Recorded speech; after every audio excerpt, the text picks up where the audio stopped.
So I was in the shower, I was cleaning my ass and making all sure it's all sparkly, spanky clean. I'm not the funny one, I'm the pretty one. Cock shots. I just checked myself out. Candles, music, wine, and then lube up and get on top. The glory hole's like a dick theater. I've imagined your family. Which means your pants had better come off. Mama needs playtime. I do this.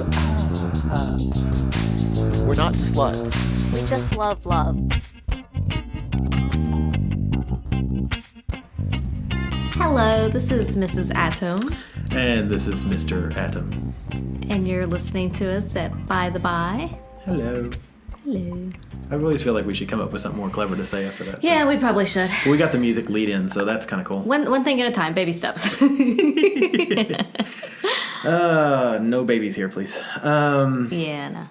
Well, So- no permanent ones anyway. Yeah, that's right. We like the temporary babies. Yes. So what's been going on, Mr. Adam? What have we been up to? Do you have any stories for the listeners out there? Well, I don't have anything terribly exciting, except that this past weekend, Mrs. Adam and I. Okay, so I get back a little more. We got these costumes that we're going to this masquerade ball in December, and so we got these costumes that basically I'm going to be shirtless, and she's going to be in this like negligee, and the pictures will be posted in December, but about the time this podcast comes out, actually. It'll be before that.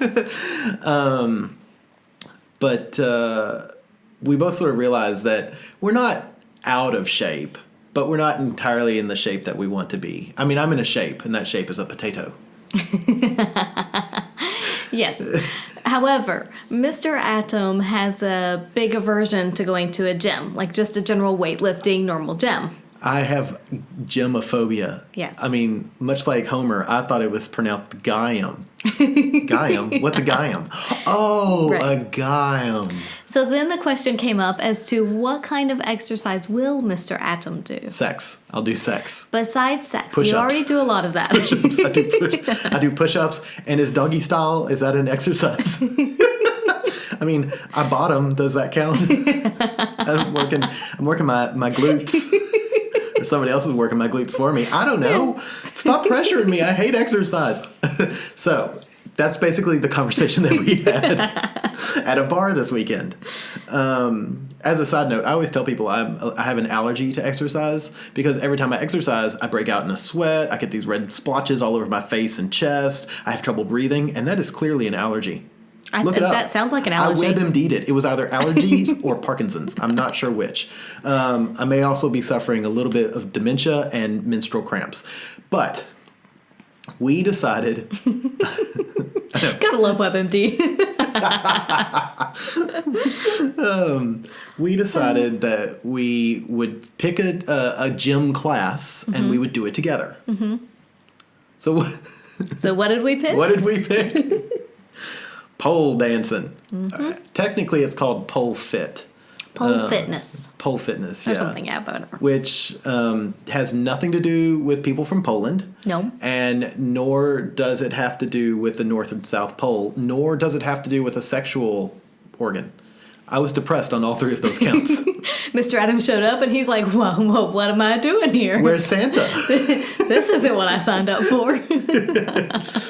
Yeah, so we went, and this past Monday night was our first night. Yes, it was. And I gotta be honest, I went into it. Look, folks, I went into it sort of half-assed. I mean, I wasn't going to put my whole heart into it. I did want to enjoy myself, but I didn't think it was going to be exercise. Let's put it that way. I have such a new respect for all of the male and female folks out there. It's hard work. That do this for a living. Holy shit. Number one, is it hard work? But number two, how do you prevent yourself from bruising? That's a good question. Yeah, I mean, if you're sliding down that pole and you're like grabbing it with your legs. Yeah, it's interesting because some girls I see bruises on and some not, and maybe it's because it's so dark in there. I don't know. Maybe. But it was fun. So the teacher lady says, because Mrs. Adam and I are new, we should come up to the front of the class so that we can get to see better and we're closer to the mirrors so we can watch ourselves. But what that means is that there's a number of people behind us. And let's be realistic, folks. It's a pole fit class. It's a pole dancing class. I'm the only male in there. There's 7 or 8 other women. As a side note, there are male classes, but they seem to be a little more strength oriented, and you kind of like the dance. Yeah, so, I like the dance. yeah. I like to sway my hips. And this was also a class that we could do together. Absolutely, so, and that's what we really wanted. Yeah. We wanted to enjoy it together. So, which I guess we'll talk more about later on in this episode. Yeah. As to what that means.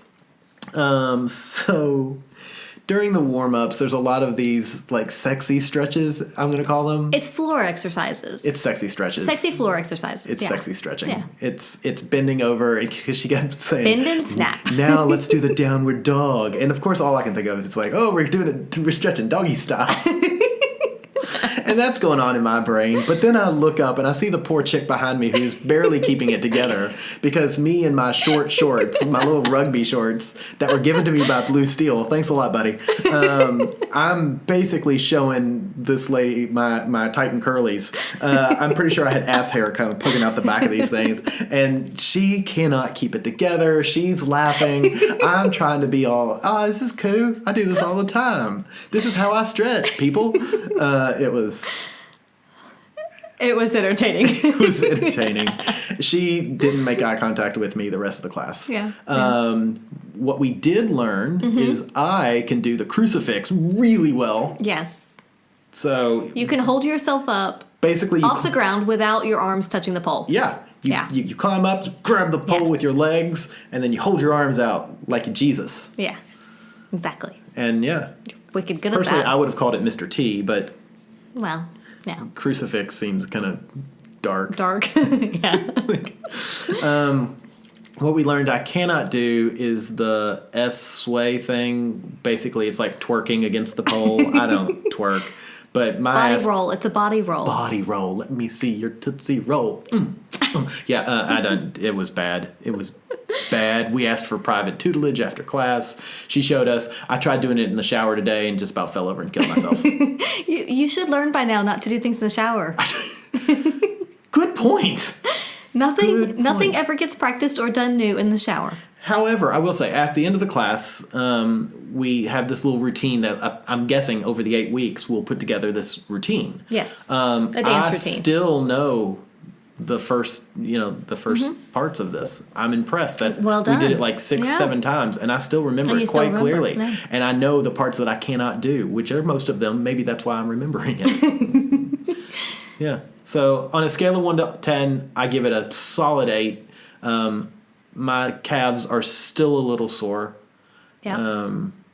It was And it was Monday, so Yeah. and this is what, Thursday. Thursday, So yeah. 4 days later, and I'm Yeah. still sore. The next day, I was having trouble going up and down the stairs. I was tempted to sit on my butt and slide down the stairs to get out of the apartment. butt scoot. Yeah. Butt scoot down, yeah, like a terrier Oh, that'd be or a awesome. toddler. I was Either gonna- way. Yeah. Yeah, so there you go. What'd you think of it? I thought it was a lot of fun. So I'd taken only 3, so a couple of pole classes in the States before we moved. And I knew it was a lot of fun. I knew it was good exercise. I am not coordinated at all.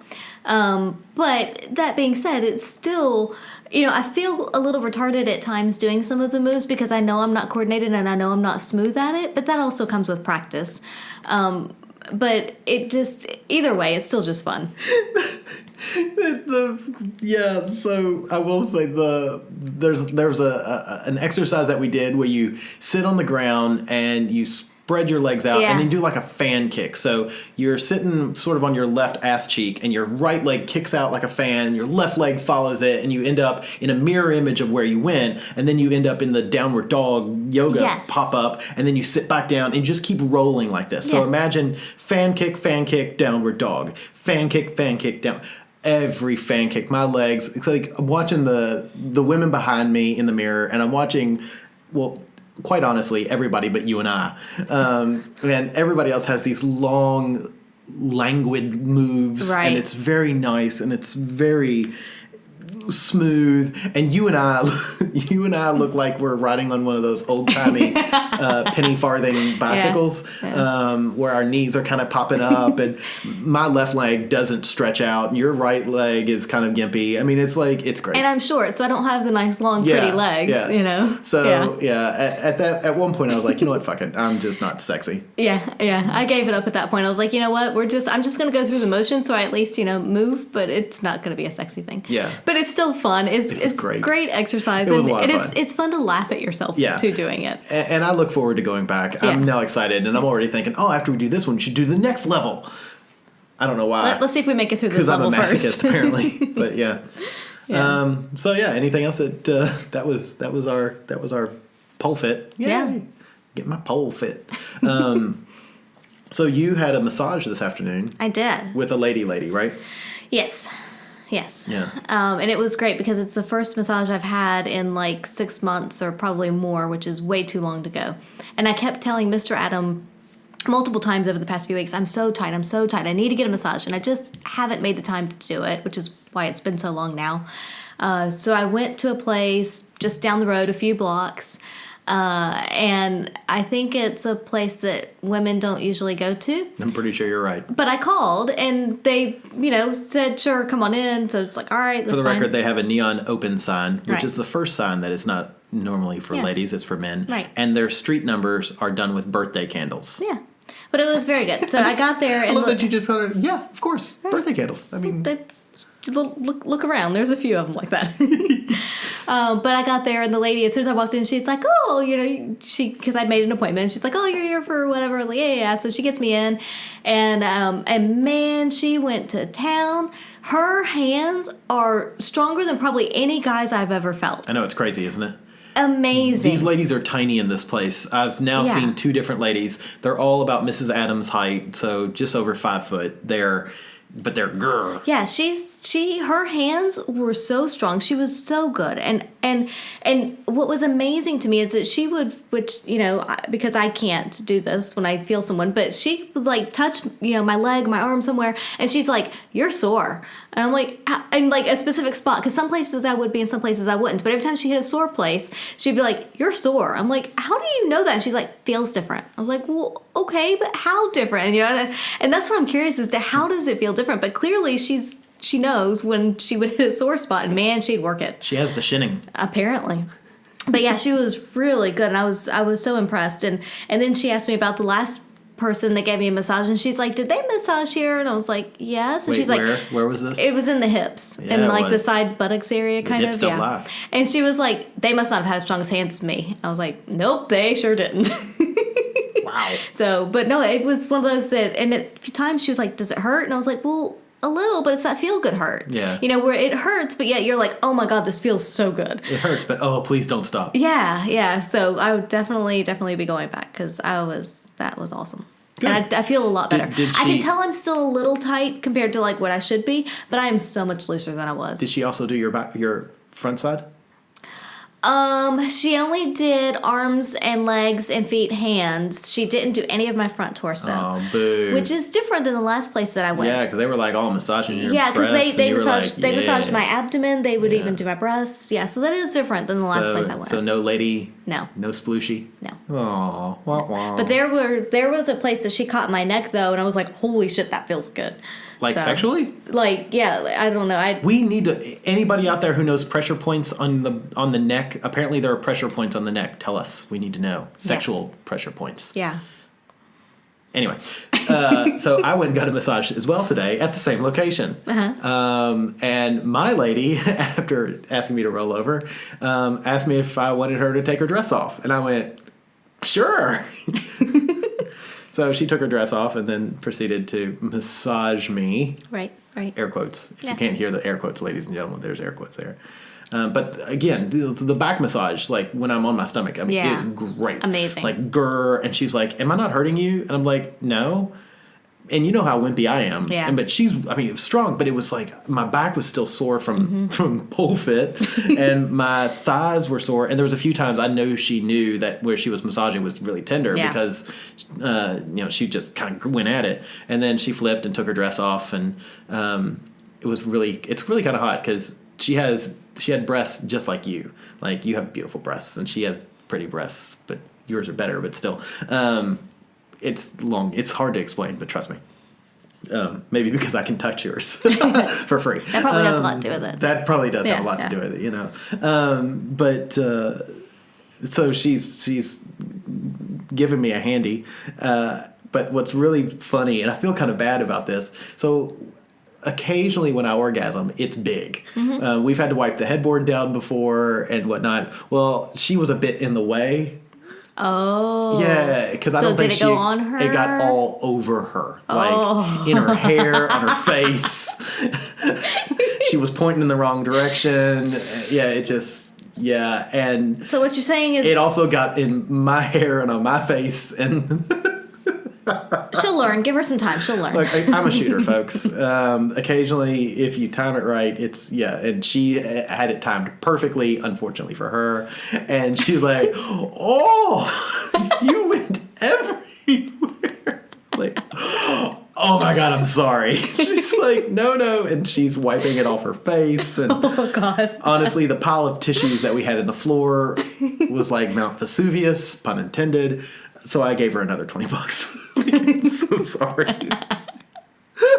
Oh my God, that's awesome. But so then as I'm, she's getting dressed, I'm like, I'm done too. I'll get dressed. So I'm getting dressed. Because they're actually, I'll give them, I give this place credit. They massage you, like serious massage, for 45 minutes to 50 minutes. And then it's roll over, and then they play around with you for about 10 minutes, 10 to 15, depending on how long you can hold out. So I was at the 55-minute mark, so I'm like, I'm done. This is good enough. So I'm putting my pants on. I was wearing my underwear that are the rainbow stripes. Yeah. And she goes, oh, rainbow. She goes, you're a colorful guy. I said, yeah. She goes, are you gay? I went, 50-50. She kind of looked at me. I went, what? Life's too short to pick male or female. I want both. And she goes, you're a naughty boy.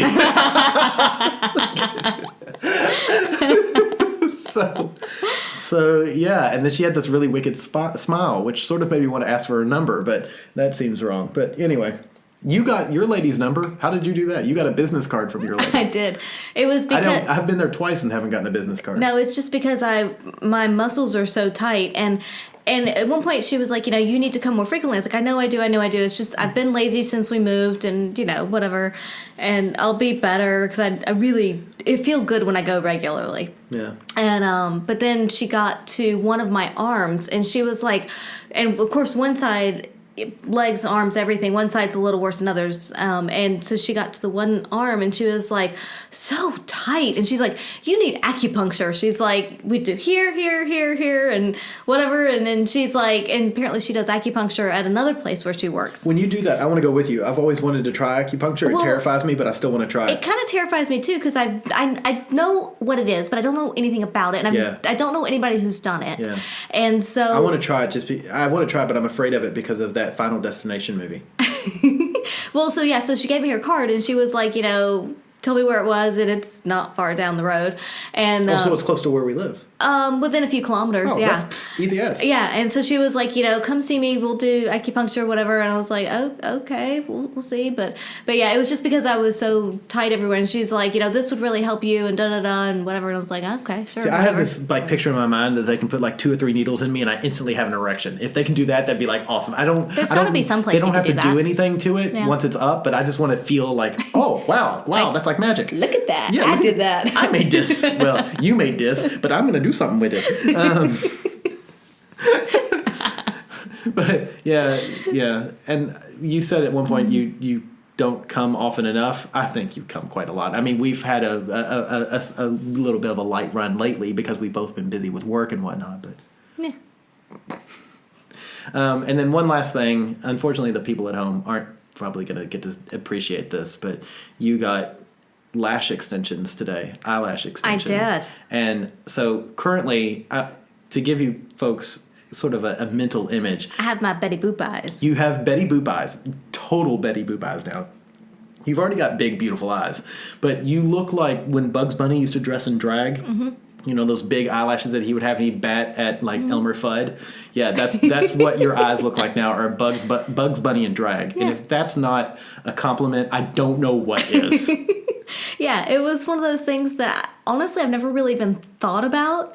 But one of our Lolo lady. friends, Lolo lady, she got them The done lady. for an event she had last weekend. And I was like, that's kind of awesome. And then we've got a few things coming up, and admittedly in prep for Christmas as well. I might get them done again for Christmas, but it's like I just want to check it out and see what it's like, and so we'll see how it lasts and how it wears. But They're hot. They look amazing at Yeah. least at first. They're hot. So yeah. I'm like, yeah, I can't take my eyes off your eyes, which could be kind of creepy in a Norman Bates sort of way, but I know, right? Mm-hmm. She's winking at me, or doing her best at winking. She doesn't wink well. No, I wasn't. I can wink. I was just doing the squinty eye thing. Oh, because... I don't know. Why not? Would you rather I do this? Big wide eyes? No, because you already have big eyes. Now, yeah, I'm afraid. So, all right. We've been rambling Moving on to the topic. We've been rambling on, so let's attack the topic at hand. All right. What is the topic at So hand? tonight we're going to talk about the 5 languages of love. The languages of love. And I will start off by saying that I read the book, I think it's called The 5 Love Languages or something. Yep, the 5 love languages. Yeah, so I read The this. Secret to Love That Lasts. There you go. So I read this book probably in 2006. One of my colleagues gave it to me. It was written in 1995, for those who are interested, by Gary Chapman. Yes, so it's been out for quite a while. But one of my colleagues had read it and thought it was really interesting, so she gave it to me and I read it. And it is very interesting. It is... I mean, Mr. Adams is going to rant about this later, I'm sure. I don't rant about anything. But it's a Christian base. It's a Christian guy who wrote it. If you read the book or listen to it on Audible or whatever, it's very heavy on the Christian base. But if you are into that, awesome. If you're not, that's fine. Just ignore it. Listen to the principle of it or read the principle. Look at what's behind that and focus on that. Because it really is very intriguing, and I found it interesting. At the time that I read it, I was finishing my second marriage and, and going into singlehood. I'm sorry. That's Maybe it was the first marriage. I'm trying to think of when that was. I think it was finishing the first one and going into singlehood. And it was interesting because I could then look back at my first marriage and see, more specifically, things that I could have done better. yes. But we'll get to that as well. But it's really interesting, and you can use it, your relationship with your primary partner. I've used it, relationships with people at work, all different places, and we'll talk about that. But we should probably start with what they are. Yes. I'll touch as well, just to say that for me, I don't think this is just about love. No. I think these are relationships, yeah. So you can apply this to your friends, you can Yep. apply this to your family. I know, again, in the book, one of the Children, things if they you have talk about is children. children, how to talk Yeah. to your children. And so I'm not going to rant about the whole Christian side. Look, I was raised Christian. I'm not anti-Christian. I just don't like it to be shoved down my throat. And, just looking at the cover of this book, you already get that feel, because it's that typical, it's got the big title and it's got the stock photo of 2 people in the sunset hugging. I mean, it's totally kind of, I'll say that kitsch that you often get with self-help Right. books. So that was the first thing for me that was like, but Focus on the principles. I focus on the principles, Yeah. and the principles are solid. Yeah. Really, Yeah. I appreciate this, and I like this, or we wouldn't be podcasting about it. All right. All Do right. you want to go through or do you want me to go through?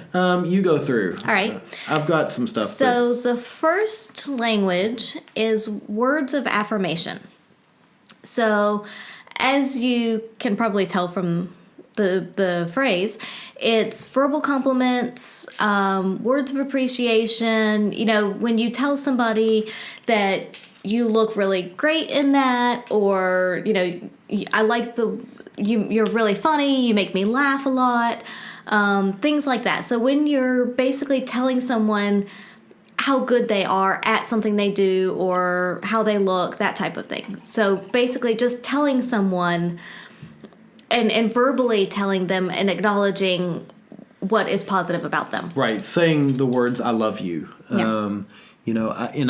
I'm going to use my parents in this. when I was a kid, the last thing my mom always said to me before I went to bed was, "Good night, I love you, sweet dreams." And it was always in that cadence, in that order, "Good night, I love you, sweet dreams."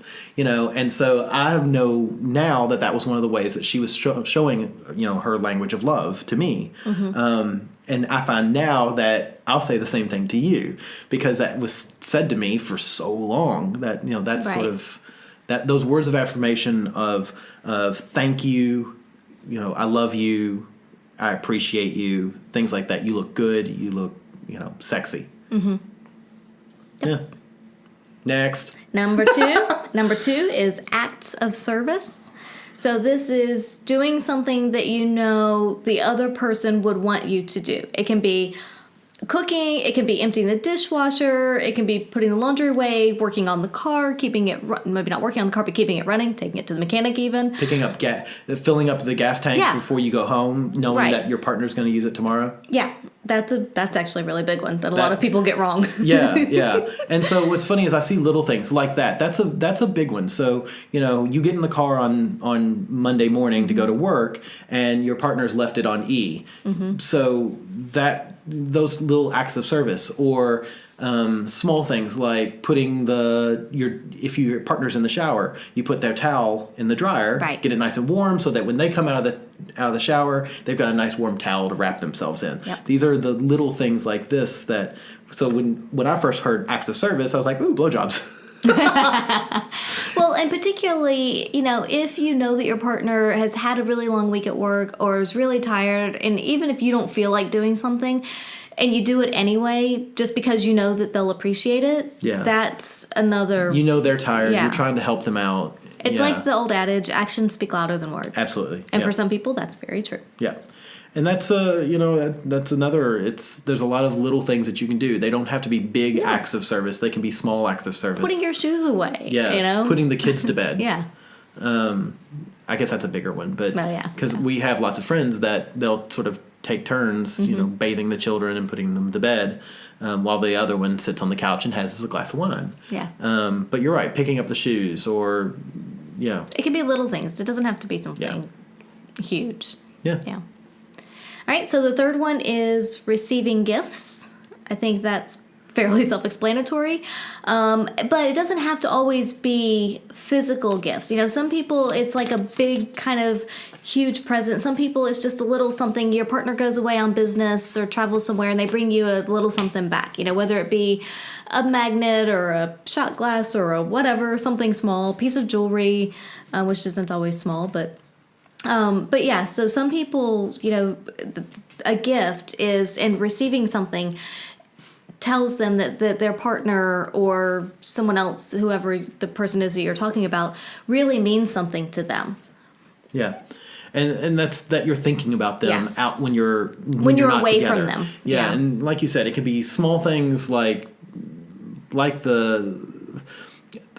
I remember one time when I was in high school, I gave a girl something that I won out of one of those plush machines. Yeah.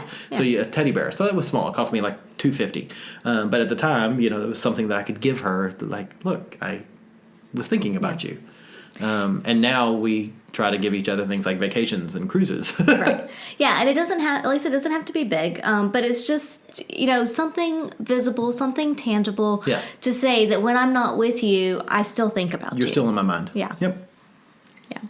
All right. So the third one is quality time. Wasn't that the third one? Fourth one, sorry. I cannot count. Sorry, people. Apparently I need to pull out my fingers and toes. Yeah, this is like me growing up again. Anyway. All right, so the next one. How about let's go with that? The next one. That's perfect. Yeah. So number 4 is quality time. And that is... I'm not going to... It's hard in today's society. I think when the book was originally written, it was, undivided attention is what was intended. But that is so hard in today's society. It is, but we've seen people fail at this, and if anybody who's ever gone to a restaurant has seen people fail at this. For us, if I'm going to give you quality, undivided attention time, that means my phone is in my pocket, my phone is in my jacket, my phone is not on the table, and it's definitely not on in my hands. Right. And it can be as simple as, sitting down and having dinner together and just talking about what's going on. Or just, you don't even having have to dinner talk. at the dinner table rather than having it in front of the TV. Yeah, just being together. It can be, going out for a walk. It can be, whether you go on a big vacation or you go to a different place than you normally do, or you just, you play a game together. Just do something just to actually spend time together and communicate and get to know each other, but appreciate who each other is more so. Well, it does. I look at it. It doesn't have to always be like communicative time. We don't have to be talking. So, like when you and I are snuggling on the couch watching Archer, that's quality time. Or on Sunday mornings when we're sitting out on the balcony reading. I mean, we're not talking to each other, but we're both sort of sharing that same space, and we're together. Yeah. And there's no real communication at all. It's just reading, and it's the fact that if I put my book down and look up, you're there. Yeah. That's quality time for me. Yep. Should we go to number 5? Sure. The next one? The last one is physical touch. And this one, to me, I think encompasses a lot of things. It can be physical touch like holding hands, hugging, those types of things with children. If you're looking at babies that are held, if you stroke them, when you're touching children, giving a child a hug or putting your hand on their shoulder, even just those little touches. And then with your partner, of course, you've got hugging, kissing, intimate. I would say everything but sex. Yeah, really. Right. Holding hands in public, just any kind of, or even just in passing. Like, I know when Mr. Adam is cooking, I'll come up behind him and I'll just put my hands around his waist, or, just kind of touch him. If I'm passing him in the kitchen, I'll just kind of brush him and just, a little pat on the back or something. And, Yeah. And again, once again, to use my parents as an analogy, just to show that this isn't necessarily a sexual thing, that my mom and dad were separate when it comes to the languages of love. I know that they both spoke different languages, which we'll talk a bit in a moment, but for my dad, touch was really important, and for my mom, it wasn't important, and she recognized that it wasn't important to her, and so she saw that as a lack, something she was lacking in. So she hugged me and was constantly in touch with me, being, positive affirmations of, hand on my back, good job, we held hands a lot when I was young, 8, 9. She'd always wanted to be holding my hand because she wanted to know that there was that physical contact, but always hugging, which I think I look back now, having taken the test and knowing where I am, that's where I came from. I look at where, we often learn how to love from the people we grow up around. And for me, it was my mom and dad, who are still amazingly married after a billion years. And that's, I see how they loved each other, and I see that there's a lot of that in me as well. Yeah. Yeah. So there's a lot of questions, and we'll link to the questionnaire from the 5 Languages website. They actually do an online questionnaire that you can take. It's a brief 30 question. Yeah. It goes quickly. Yeah, it's not long at all. Yeah. Like she said, 30 questions, and it automatically tallies it for you. But I just wanted to read out a couple of the questions, sort of give folks kind of an idea of what kind of questions are asked. So all of these questions start, it's more meaningful to me when. And in one case, my partner unexpectedly does something for me, like filling my car or doing the laundry, or my partner and I touch. So you would say, which one is more important to you, or which one is more meaningful to you? And then another one is, it's more meaningful to me when either I get the chance to just hang out with my partner, or I unexpectedly get small gifts from my partner. And you can sort of see where this is going based on what Mrs. Adam went through the whole list. And then some of the other examples are, I read a loving note /text /email for no special reason from my loved one, or my partner and I hug. And so there's a lot of those kind of questions, and you'll go through the whole thing, and then it tallies it up for you, and you get a score of, what does your love language profile look like? Do you want to guess what mine looks like? Shall we go through? So, all So, right. spoiler alert, I took this test, of course, back in 2006 or 7 whenever I first read the book. And I took this test 20 minutes ago. Right. Oh, and 40 minutes ago. I also took it again, and I was curious to see if it had changed at all. I guess the first question is, has it changed? No. All right, so I think the way I want to do this is, so we've got the 5 levels. Yes. First, you'll guess what so this is also out of 12. So it's each level or each score could be out of 12 total possible. Sure. The first thing you have to do is guess what is my language of love that's first. Yep. And then what number out of 12 do you think I got? Okay. So do you want to go first or do you want me to go first? I'm going to guess that your top one is touch. Physical touch. That's correct. It is physical touch. And I'm going to guess that your top one is physical touch. Yes. Ha ha ha. Dun dun dun. All right. And out of 12, what did I score? I'm going to say 12. I'm going to say 11 for you. What? I had 12. You had 12? I had 10. Oh. Oh. Dang. Snap. It is my primary level. I know she's I'm gonna do the actually math, writing yeah. notes now. Yeah. Feel No, like I'm going to do math so I can keep up with this. Oh. All right. Continue on. I guess if you add them all up, they will equal 30, won't they? Yes, they will. Math. It works, bitches. I'll at least get the last one right. So both of us are physical touch people. I mean, there's Very no heavily. question about it. For me, that comes out to be 40% touch.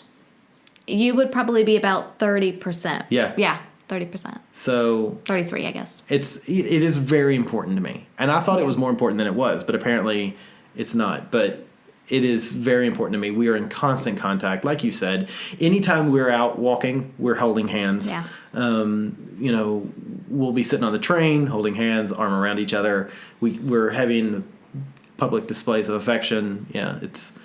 And even sometimes if we're sitting across from each other, like I'll link my legs around your ankles or, something like that. So, yeah. Or you'll put your hand on the table and I'll put my hand in yours. Or, yeah, that's definitely how for us it is in constant communication. Yeah. So, all right. So the next one for you, I think, is going to be tough.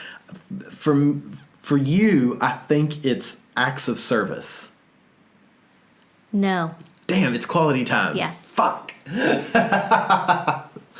right. And what's mine? Yours, I would say, is quality time as well. It is quality time. Yeah. Okay, so your number, I'm going to say then, is 8. Yes. Woo! Sorry if I blew out your ears, I'm folks. going to go with 9 for you. Damn, you got it spot on. I love it. I had the Awesome. wrong... Oh, man, people keeping points at home. You're winning. Yeah. All right. So for me those are my 2 highest by far, and Well, yeah, you're 20, so that's 2/3 of your love communication is touch and quality time. Touch and and I think time. that's obvious to anybody who does know us is that we're very often together. We're very often touchy. Yeah, I mean, we're taking a pole dancing class together. Yeah. I mean, if you hadn't listened to this, I mean, it's like, hello, spoiler alert. Yeah. It shouldn't surprise you, Yeah. and we do. We have things that are separate that we do, but at the same time, I very much enjoy things more if we're together. Yeah, and it's me too. Yeah. And it's so part of me feels like that might be unhealthy because I look at my previous relationship and we sort of had that same, we were always together and people didn't know us apart. Yeah. But for me, how I think this one is different, this one being this relationship is different, is that we still have a unique identity. We're not just us. We're so much more than that, and I think a lot of people do recognize us as so much more than that. Yeah. But I think most people expect we're a package deal. Yeah. Okay. Number 3. That means your third one, it has to be acts of service. It is. Okay. It is. And if I'm going to say it's 5. 6. Ooh, damn. All right. So for you, acts of service, I would say is the next one as well. It is. Yeah. So I'm trying to come up with a number here. 5. You're good. Yes. 5. Awesome.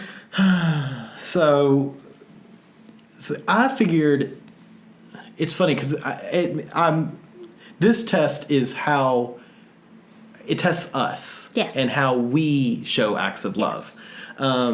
Not necessarily how we receive acts of love, which is the only negative I see to this, because sometimes you might be better at doing things for people than having things done for you. Right. And that's sort of how I see you. You're much better at doing things for me than you are having things done for you. Right. So, for instance, like I look at acts of service and receiving a gift. If you're cold and we're outside somewhere and I take my jacket off, you're angry at me because you think it's my jacket. I think you're going to get cold, and I don't want you to be cold just so that I'm not cold. Yes. Whereas for me, I look at it the other way. Part of that is me. It's an act of service. I will be happily cold in order for you not to be cold. And do you see how? But I would rather be cold so you're not cold. Oh God. Yeah, but It's circular. it is circular, Yeah. but I feel like, and I never play this. I never play this card. But I'm the man, and I get to play the man card. And like the genteel thing to do, the courtly love, the gentlemanly thing to yeah. do, is to give the lady your jacket. And I That's true. still remember our like third date. We had hooked up once, maybe twice. No, we'd hooked up once because it was that following Sunday that you and I went to see Warhorse Yes. in the States. Yep. And it happened to be a cold October day. Yeah. September, October, I don't know. It was an oddly cool October. day. And we were leaving the show, and I had a leather jacket on, and you were chilly, and I took the jacket off, and I sort of just draped it over your shoulders. I did that without even thinking, because, again, that's how I was raised. That's what you do with a lady. And you gave me this look like I was from Mars. And you're like, but you didn't say anything. You were a lady enough not to say anything, but you looked at me like I was mad. And then we had some of the best sex that I remember ever having at that point that night. So I was like, yeah, I'm going to give her my jacket every single time. That's awesome. It was awesome. So yeah. Yeah. Mm-hmm. But I still, that's stuff like for me, like carrying the groceries home. Mm-hmm. We often fight about this. Air quotes fight. We argue about this. It's hard for me to give that up, especially things like carrying the groceries. You know, I don't want you to carry all the groceries when I can help, because it's that independence thing for me. It's Yeah, like, I know. I want to help too. I Yeah. want to be useful. I don't want to be just like, you know, some You're not mousy a Stepford woman wife, walking behind you. But you're not a Stepford wife. I mean, come on. Yeah. But you can still be, I mean, you're still useful and important. Dude, if it wasn't for you, I would only be wearing dirty clothes. I would take my underwear and put them inside out and then rotate them 90 degrees. You know, that's what would happen. If it wasn't for you, I would only buy new socks. And new plates every week. Now, I can put things in the dishwasher, but if they don't come clean after twice, they get thrown away. I'm happy to load the dishwasher, but it's stuff like that. And I get what you're saying, but at the same time, I can't break myself to say it should be my burden. I know. I want to bear that burden. I want to be that pack mule behind you. But I think that's also part of how we were raised, because Absolutely. you were raised very much to be gentlemanly, which is a fantastic thing. But at the same time, I was raised to be an independent woman. That's so and funny. so it's, we've done pretty good We at do well. coming Yeah. to a middle ground Yeah. there. I don't think either of us are fully comfortable with it, No. but we've come to a middle ground. We often do So. that furrowed brow Yeah. look at each other like, I don't understand you, but I'm going to accept this because Yeah. you're a good lay. We both do that. Yeah. No, it's funny, but it's a healthy. Yeah. There's nothing bad about it. No. All right, your last or my second to We're last on the one, my fourth fourth one, one. Yeah, what do you think it is? I think words of affirmation. It is words of affirmation, and I think yours is words of affirmation. I'm going to say you had 4 of those. You're no fun anymore. You're correct. I'm good with numbers. What can I say? I know, right? And I'm in trouble. I'm gonna say that you had 3. Yes. Ha! Jeez. So I was 4, you were 3. Mm-hmm. I mean, I like hearing I love you, but... I like hearing I love you, and I like hearing, you look nice and things like that. Or more specifically, because you look nice is kind of general. But if you say something specific. You look Nice. That's fine. But at the same time, that's not as important to me as when you just like grab me and like pash me, you know? Yeah. To me, that means a lot more. Look at you being all Australian with pash. I love that term. I do too. It's great. Yeah. So to me, it's, you know, it's nice to hear it. And I think honestly, if it comes from not a stranger, but a friend, it means a little more. Yeah. If it comes from a stranger, it means less. Interesting. Because I think people think that everyone wants to hear how nice That's they true. are, how whatever, oh, that's a pretty outfit, or those are nice shoes, or whatever. And a friend is not generally going to tell you those things unless they actually mean it. Whereas a stranger is just going to say it because they think it's what you want to hear. See, and I think that's funny because what I like to do, I'll say it to random people. I know you've seen me do this. Yeah. Random people on the street, especially with jewelry. I'm a jewelry guy. I see jewelry, I like it. So I'll comment like, "Oh, that's a pretty, you know." You know, I like your necklace, or I like your earrings, and I'm very, you know, just out of the blue. And for me, I only say if I mean it. I'm not saying to try to hook up with somebody. And I guess that's what I'm thinking is more. I'm thinking more in when I say that in a stranger kind of way. I'm thinking more like maybe not a bar setting, Like but they're flirting with you. But if you're flirting with you, but Yeah. because I mean, there have been people that I've passed. I work in a big building with tons of people that I don't know, and I've randomly said to people as I pass them going through the entryway, if they're going in and I'm going out, I'll be like, oh, hey, I like your shoes. Yeah. If they really stand out and if it's something that Yes. really is. But that's, in passing, that's clearly not a flirting type of thing. But if you're, you know, somewhere where you're looking to maybe hook up or meet people, Fair then I enough. don't really take Yeah. it seriously. Fair enough. Yeah. But Some that's- people really mean see, it, and that's some funny people because don't, but- I don't know now. I Yeah. wonder if I come off as genuine because when I say it, I do mean it. I'm not going to compliment you on your hair, your Right. eyes, your, you know, whatever if I don't actually think that you have something of quality. And what could be interesting too is you may come off as genuine to someone where that is a higher language. Oh, that's a good than question me. as well. To me, it's not a very important language, so I don't put a lot of stock into it. Interesting. But for somebody that's one of their primary languages, that may actually really mean a lot to Yeah. them as opposed to me. You know. Interesting. Yeah. Fair enough. Yeah. So the last one for both of us is obviously gifts. Obviously, you're a 1. You're a 2. Yep. Yeah. Math. So, and I will say that I don't know the statistics on couples out there, but I'm going to think it's really rare that we're exactly the same order of them and pretty close on numbers. I know, right? So physical touch, let's do a recap. Physical touch, I'm 10, you're 12. Yeah. Quality time, I'm 9, you're 8. Acts of service, I'm 5, you're 6. Words of affirmation, I'm 4, you're 3. Receiving gifts, I'm 2, you're 1. Yeah. Yeah. So I think that's unusual that we're so close, really. But it works for us. So, yeah, and it's funny, too, because my previous wife, I know that quality time was very important to her. Physical touch was very important to her, but receiving gifts, I think, was also very important to her because I think gifts were high on her list. I used to bring home stuff all the time. I was traveling all the time. I would bring home jewelry. I would bring home random things. And what's funny is I know when you and I started dating, I did that. And it was like, oh, thank you. And I still remember at one point I had spent early in our relationship. Very early. Like we're talking maybe a month in. Yeah, we'd hooked up a handful of times. We'd hooked up more than a handful of times. It was Well- enough that I was like, this girl's a keeper. Yeah. So you need to buy her But something. it wasn't very far It in, wasn't put though. a ring on it yet, but it was getting close. But I brought you a necklace home, Mm-hmm. and you were like, oh, this is really pretty, and then sat it down and left the room. And I was like, wait, what? It's like, I spent like an hour and a half picking this out, and it was not an inexpensive piece of jewelry. No, it's gorgeous. I still wear it And a you lot. still wear it. Yeah. And yeah, you do. But it's just kind of funny because I look at that now and I'm like, oh, yeah, I wasn't speaking your language of love. No. Yeah. Um, So what about your boyfriend in between? What was he? That's a good question. So he was a acts of service guy and a words of affirmation guy. Okay. So really kind of the inverse to me. He wasn't big on gifts, but he also wasn't big on physical touch. And quality time was not even on the list, Which I don't think. probably didn't help if he didn't recognize that those were important to you. Yeah. Yeah. And clearly, I at the time, I wasn't recognizing, Yeah. But I definitely remember at one point, I had overslept, and for some reason, he was coming to my hotel room.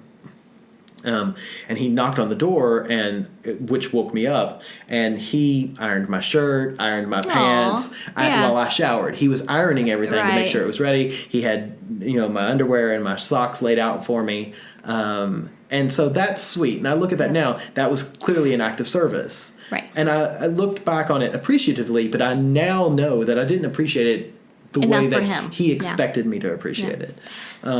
So which sort of leads to that. So I was going to say that's another thing too, is that if you don't know what your partner's language is, look at what they do. Yeah. And because how they act and the things that they do towards you will often give you a clue as to what's important to them. Yeah. My first husband was always giving me gifts, and they were little things. He might make something at work and bring it home, or give me a card or something, but it was all these little things that he was constantly giving me. Gifts were obviously high on his. Yeah. They were nothing to me, and I didn't even acknowledge that. I'd be like, oh, thanks, whatever, and again, set it aside. But I didn't realize how important it was until things were basically over with us. Yeah. And that was, towards the end, was when I was like, oh, this means something to him. And so I tried to start, but of course at that point it's too late. Yeah. But look at what they do for you. Do they, help you around the house? Do they fill up the car if they know you're going to take it? Do they do things like ironing your clothes for you if you're running late or if you're in a hurry? Do they just want to spend time with you? Do they suggest that you do things together? Do they just enjoy, sitting and holding each other? Is it the touch? Or and you don't have to actually respond with that language of love. You respond with the language that you're comfortable with as well. So if somebody folds the laundry or puts the laundry away, you recognize to them verbally, thank you for putting that laundry away. I really appreciate that, because you look at that and say, oh yeah, that's their language that they're trying to speak. You need to recognize that. And if you don't, and encourage it. Yeah, and encourage it. Because if you don't recognize it or encourage it, they feel like it's the equivalent of holding your hand out to someone to shake it and the other person just ignoring it. You need to, to acknowledge it. And one of the things, a direct quote from the book, is people tend to criticize their spouse most loudly in the area where they themselves have the deepest emotional need. And I think that's a really interesting. It's a very good quote, because, I look at where I criticized my ex-wife, and it was where I had that deep emotional need. Yeah. And the same thing with my boyfriend in between her and you. Yeah. Was, that it was the same thing. So I've tried to make it a bigger point now in understanding that, to recognize with the partners that I have or we have what, again, it's not only about love. It's the languages of love, but it's about relationships. It's about communicating with people. And I would say, too, when you're fighting with your partner, pay attention to what they're complaining about. Yeah. If they say, I said this to you and you didn't even acknowledge it, or I did this for you and you didn't even notice, or I gave you this, or you forgot an anniversary, birthday, whatever. Any of those little things. Pay attention to what their main concern is. Right. You never say, you never show me, you never touch me, anything like that. And that will give you a very big clue as to what's very important to them. What do they need? Yeah. And like we said before, you can take this test online. It's a free test, which is the best kind of tests. So take it, and then you can both sort of understand where each other are coming from. And you can have a wonderful discussion over, like we just kind of went through, which ones were our top ones and how important are they? And you can go through that with your partner and find specifics. If you don't know, maybe, sure, it may be acts of service, but what things in particular do you like? What are you looking for? What means the most to you? Well, and it's funny, too, because if you'd showed me that list and said, rank it, I would have definitely said physical touch is at my top. Mm-hmm. But I don't think I would have realized that it's a third of how I communicate. Yeah. According to this book, I should say, or according to this test, this ethos, the way I communicate is physical touch. Mm-hmm. But I also know in work, and you and I have constantly talked about this, if I shake a person's hand, I'm a right-handed guy, put my right hand out to shake your hand, my left hand is going to be either on your forearm, your bicep, or your shoulder, depending on who you are. because it's, for me, it's a connection and it's an act of dominance. I know that's how I can assert myself. Right. I'm constantly in touch with coworkers, not sexual touch. No. But I'm constantly in touch with people. Yeah.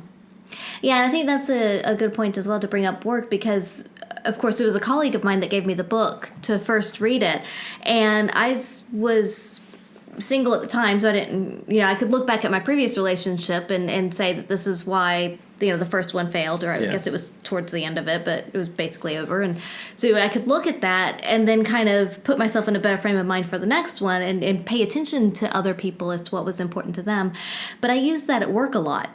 As I looked at the time I was managing a group of people, and so I looked at everyone in my group, and I looked for what was important to each one of them. And for some people, it was the words of affirmation. Yeah. And so, one girl, I would go, if she did something, I'd be like, hey, thanks for doing that, really appreciate it. And that's all it took, was just a simple acknowledgement of something that she had done, and she would go above and beyond to do something if she knew that it was appreciated. Right. For other people, it was a gift. And again, if I went on holiday, I brought them back a little something from where I went. Chocolates, or if you brought in muffins one morning, or bagels. Bring in bagels or something. Yeah. Some people are really good with that, and other people it was a touch. And so you, as you're praising them, put a hand on their back or their shoulder, or just you can do it in a non-sexual way, in a non be like, hey, I really appreciate it, or I really like the way you did this, or this project turned out really well, and but have a hand on them while you're saying it, and it means that bit more to them. And so I looked at everyone in my team and everyone around me, and I tried to evaluate which one I thought was their best, or what was important to them, and apply that in my daily interactions with them, and it went a long way. Yeah, it'll build a lot. It did, and I ended up with a team that would go above and beyond for me at the drop of a hat if I needed them to, just by simple recognition of that. Yeah. Makes me wonder. I wonder if that's Donald Trump's problem. Maybe he's a physical touch guy and he just doesn't do the back thing. He just does oh man, thanks so much for all your hard work. I'm just going to grab you by the pussy. Yeah, maybe that's it. Maybe that's it. Yeah. I don't know. What do I know? So that's, do you have any other things you want to say about the languages of love? No, just again, like we said at the beginning, whether if you read the book, if you listen to it, just ignore the Christian undertones if you're not into that. If you are, it doesn't matter. But pay attention to the principles of it, and think critically about not only what is important to you, what's important to your partner. If you have children, look at them and determine what's important to them. Or if they're very, very young, what you do to them will shape how they... You can coach. We learn to love by watching the people around us. Yeah. I'm going to say that you don't necessarily have to read the book. No. You can read the Wikipedia page. And I think you'll gain... It's actually pretty short. There are some other... If you just Google it, you'll come up with a lot of stuff. There's some good stuff out there. And the test itself, I think, is when you take the test, they even give you sort of a breakdown of what each one then means to you. And it's pretty extensive. I was looking at mine, earlier. It's physical touch. This language isn't all about the bedroom, which, it's pretty commonsensical kind of things. But I don't think there's always you a little nugget or two in there. Yeah, the book is a good source, but I don't think you have to. Yeah, but it's a good talking point between you and your partner to kind of figure out where you stand, because I would say it is unusual, at least in our circle, that we're both the same, because many of our couple friends, one is one way, one's another way. Yeah. And if they can recognize that and work with it, then it's a lot better for them. But you can also apply it in many, many other areas of life. So it's a good talking point for you and your partner. It's also a good way to start looking at your relationships outside of that as well. And even your relationship as a couple with other couples too. Yeah, I agree with that. Yeah, totally. So, yeah. And this is something that transcends sexuality and sex. Yeah. Because doesn't matter who you're talking to, everybody expresses themselves and feels appreciated in different ways. Really, in one of these 5 ways. Yeah. And I think it's pretty exhaustive, the 5 different ways, but I do like it. It gets my seal of approval. Excellent. All right. Do we have a question for the So we have podcast? A question from a listener that is rather appropriate for this. But it's, have you ever changed anything significant for your partner, either about yourself or your behavior? God, this is embarrassing. Not really. I mean, at one point I had a goatee, like a real full, I cannot even picture that. There's pictures on Facebook. I had a full goatee, like it was bushy and full. Wow. Yeah, and my wife at the time was like, I hate that thing. Will you please take that off? Mm-hmm. And part of me was like, no. But then I was like, but I might get laid. So yes. So I shaved it. And then for the longest time I had a very close cropped. Okay. I mean, it was about what it is now, but Yeah. I would shave everything around it, and I'd keep the goatee at about less than 1 millimeter long. It was just a shadow of a goatee. So a little more than a 5 o'clock shadow. A little more than a 5 o'clock shadow, yeah. Yeah, it was. I look back at it now and I was like, oh, that was evil, Mr. Adam. It was horrific. Occasionally now when I shave, I'll still shave the goatee and I'll look at it because I'm trying to convince myself that I should have facial hair. Right. I continually convince myself that I don't need facial hair, because I can't grow a proper beard. But anyway. What about behavior-wise? I don't think I have. I mean, sort of. I was closeted for 32 fucking years. But I was still seeing men on the side. You know, it's funny because I've always been myself, in air quotes, but most people just looked at me and went, oh, he's metrosexual, or he's really in touch with his feminine side and shit like that. And in actuality, I was hiding myself, yes, but I was still able to be myself. So I was fortunate enough to live in a time where guys could like to dress nicely and look clean and smell good and have nice interior design and go to musical theater, and people still somehow thought we were all straight. I'm not saying that if you like all those things that you're definitely not straight. But for me, it wasn't that case. Right. So, yeah, I mean, I don't feel like I changed myself, but at the same time, I necessarily wasn't myself. Right. But, yeah, never again. I've had many arguments with partners, sexual partners, that I'm like, I don't agree with you. I think what you think is stupid. And I don't always talk to all those partners anymore. How about you? So physically,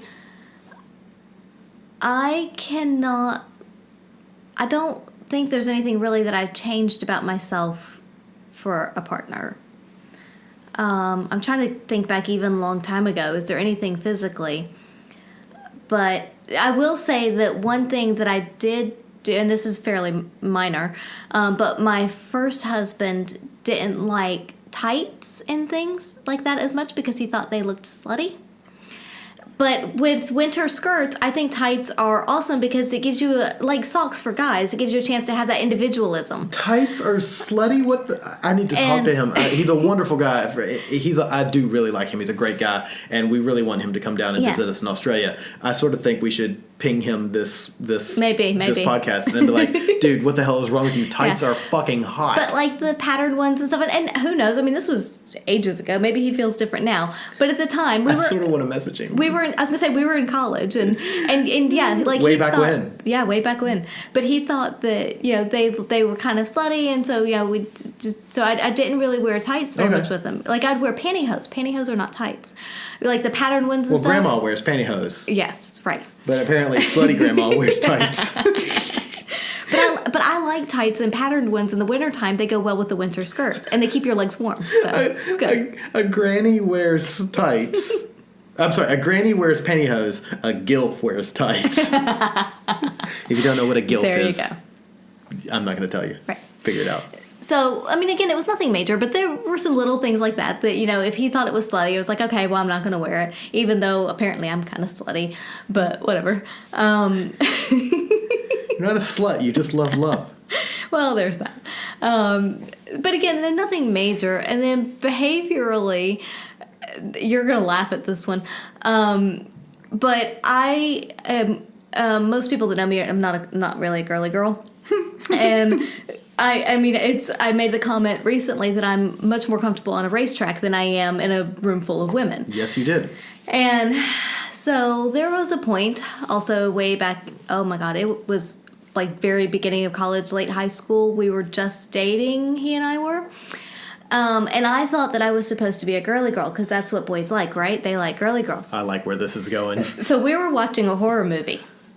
And rather than being fascinated and loving it like I normally do, I tried to pretend that I was scared and I didn't like it. Oh and my God. that he needed to comfort me.